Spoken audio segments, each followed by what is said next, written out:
Splinter Cell 1 was the first one on the market to bring this new genre. Really define the genre, action stealth. And for us now, it's about taking that genre and pushing it, further. When we started working on Conviction, we approached it with a lot of respect because Splinter Cell is a huge brand. I love the old Splinter Cells, but it was time to kind of do something new. We did our homework, so we replayed all the Splinter Cell games. We played all the other games in the genre. As I was playing them, I found them to be a lot frustrating. I didn't feel like the guy that I was supposed to be. In reality, that kind of fantasy of playing like this kind of stealth agent, if you're spotted, it shouldn't be like mission failure, Like it should just be that kind of next step of the evolution of the action. With Conviction, we brought this new layer of action. Stealth games, they can be permissive and they can be spectacular.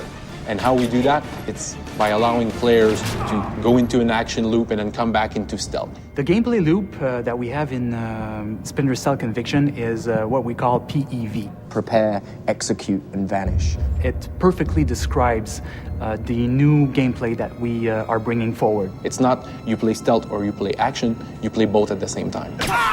What we're really allowing you to do now is approach these missions however you want. This is what I want to do, this is where I want to go, bang, I do it. If you approach the enemies in a stealthy fashion, you can then be rewarded with a Mark and Execute.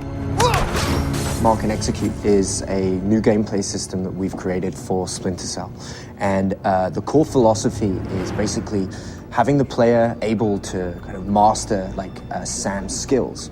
Like you have classic scenes in movies when people breach a room, pull the pistol out, bang, bang, bang, 3 shots will kill 3 guys. We want the player to be able to experience that kind of thing. Basically, when you're in the shadows, you can observe the enemy and prepare your plan or your tactic. You have a look around, see which enemies you want to target, bang, click the right bumper, Mark appears on his head, go for the next guy, Mark appears on his head, and then at any time you want, when you're in the right position, press Y, and then you'll unleash like a barrage of bullets at these guys.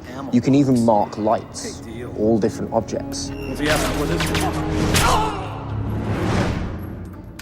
Being able to orchestrate the battle, being able to orchestrate the attack in a very feral predator way that just makes this game amazing. Everyone is still finding new and cool ways to use Mark and Execute. We're doing it fast because we want you to feel like a predator, like a panther. You got Sam moving in such a way that he never moved before. He's just doing moves that are just powerful. You get seen by the enemies, they start shooting at you, they start engaging you. And then, if you want, you just turn a corner, you hide in the shadows, you break the line of sight with your enemies. And then automatically, what we do is we make appear your silhouette, your last known position. The last known position, it's a visual representation of where the enemies last saw you. Like a figure of you will appear there, like a ghostly kind of figure. And what that does is it tells the player, good job, first of all, you've broken line of sight with the enemies, they don't know where you are. But also what it does is that it tells you that the enemy is going to concentrate on that last known position. So you know where they're going, you know where they're looking. So you can flank them, you can ambush them, so you can really play with them the way a cat would play with a mouse.